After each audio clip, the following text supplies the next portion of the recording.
মহান আল্লাহর দরবারে আমরা শুকরিয়া আদায় করি যে আমাদের ভারপ্রাপ্ত চেয়ারম্যান দেশনায়ক তারেক রহমান ঢাকা 17 থেকে আমরা যে মনোনয়নপত্র দাখিল করেছিলাম, আজকে যাচাই বাছাইয়ের সময় ছিল, সেটা বৈধ বলে গৃহীত হয়েছে। আলহামদুলিল্লাহ।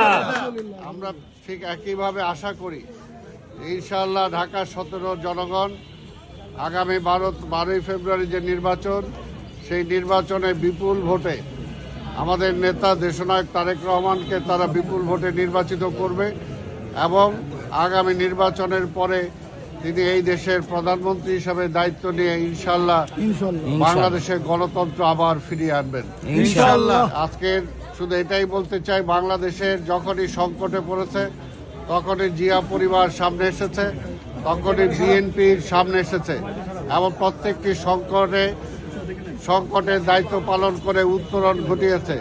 তা আজকেও ঠিক তেমনিভাবে আমরা আশা করি শহীদ রাষ্ট্রপতি জিয়া রহমান এই দেশে যেমনি গণতন্ত্র ফিরিয়ে দিয়েছিলেন, বেগম খালেদা জিয়া যেমনি এই দেশে গণতন্ত্র ও পার্লামেন্টের ডেমোক্রেসি ফিরিয়ে দিয়েছিলেন, আজকেও দীর্ঘ 17 বছর মানুষের যে ভোটের অধিকার কেড়ে নেওয়া হয়েছিল, যে স্বৈরাচার পাথরের মতো মানুষের বুকে চেপে বসে আছিল, আজকে সেই স্বৈরাচার বিদায় হয়েছে, কিন্তু এখন পর্যন্ত কিন্তু গণতন্ত্র আমরা ফিরে পাই নাই।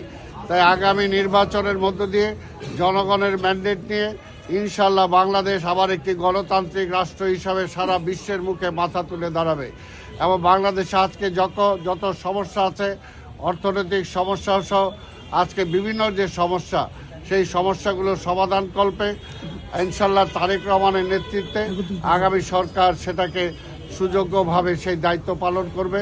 আমরা দেশবাসীর কাছে দোয়াও চাই এবং ভোটও চাই, এই দুটাই চাই। দেশবাসীর কাছে আমরা বেগম খালেদা জিয়ার জন্য দোয়া চাই, তারেক রহমানের জন্য দোয়া চাই এবং এই দেশটাকে গণতন্ত্রে ফিরে আনার জন্য আমরা ধানের শীষে ভোট চাই। ধন্যবাদ আপনাদেরকে।